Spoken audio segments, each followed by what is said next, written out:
بسم اللہ الرحمن الرحیم۔ اسلامک آؤٹ لک کے معزز ناظرین گرامی، السلام علیکم۔ حضرت مسلم بن عقیل کی تلاش۔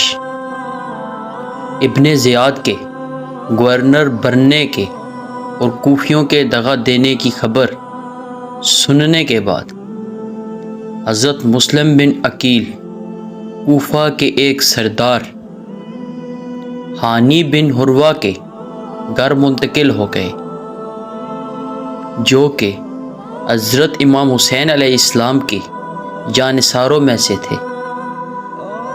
ابن زیاد نے حضرت مسلم بن عقیل کی تلاش کے لیے اپنے جاسوس شہر میں پھیلا دیے۔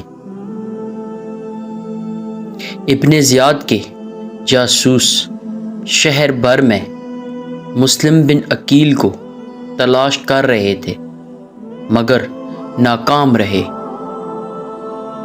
اس دوران ابن زیاد ایک روز خود ہانی بن حروہ کے گھر پہنچ گیا۔ ابن زیاد کو ہانی بن حروہ پر شک گزرا۔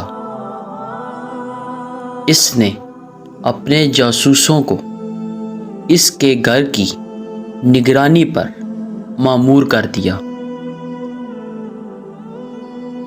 ابن زیاد کے ایک جاسوس نے ہانی بن حروہ کے گھر ایک بزرگ کو اپنی باتوں میں پھنسا لیا۔ اس نے اس سے کہا کہ میری دلی خواہش ہے کہ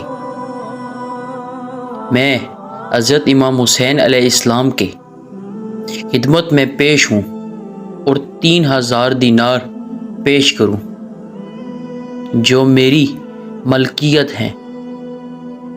میں وہ پیش کر کے ثواب حاصل کرنا چاہتا ہوں۔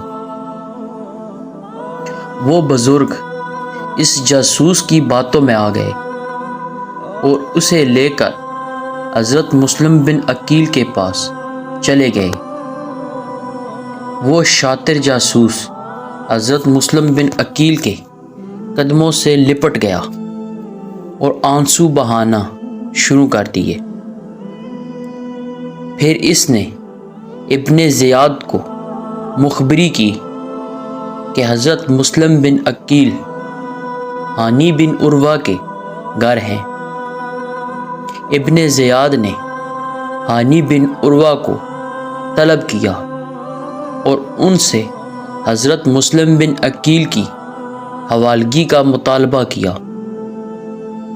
ہانی بن حروہ نے کہا، وہ میرے مہمان ہیں، میں تمہارے حوالے ہرگز نہ کروں گا۔ ابن زیاد غصے میں آ گیا۔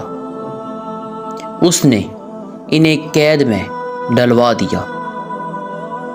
پھر ابن زیاد نے کوفہ کے دیگر قبائل کے سرداروں کو اپنے ہاں مدعو کیا، اور جب وہ پہنچے تو اس نے قلعے کے دروازے بند کرا دیے۔ حضرت مسلم بن عقیل کو جب خبر پہنچی تو وہ ان 18,000 نوجوانوں کو لے کر جو بیعت کر چکے تھے گورنر ہاؤس پہنچے۔ ابن زیاد نے ایک اور چال کھیلی اور اس نے ان تمام سرداروں کو کہا کہ وہ اپنے اپنے قبائلیوں کو حکم دیں کہ وہ حضرت مسلم بن عقیل کا ساتھ چھوڑ دیں، ورنہ ان کے سر قلم کروا دوں گا۔ ان سرداروں نے اپنے اپنے قبائلیوں کو حکم دیا، اور وہ جو حضرت امام حسین علیہ السلام کے اور ان کے حق میں بیعت کر چکے تھے اور ان کے حق میں اپنی گردنیں کٹوانے کو تیار تھے، انہوں نے حضرت مسلم بن عقیل کا ساتھ چھوڑ دیا۔ حضرت مسلم بن عقیل نے جب کوفہ والوں کی غداری دیکھی تو پریشانی کے عالم میں ایک طرف چل دیے۔ اسی دوران ایک ضعیفہ کے پاس سے گزرے۔ آپ نے اس سے پانی طلب کیا تو اس نے آپ کو پانی پلایا اور کہنے لگی کہ سارا کوفہ اس وقت آپ کا دشمن ہے، آپ میرے گھر میں رہیں، میں آپ کو باہر نہ جانے دوں گی۔ میرا بیٹا بھی جاسوس ہے اور آپ فی الوقت میرے گھر کے تہہ خانے میں چھپ جائیں۔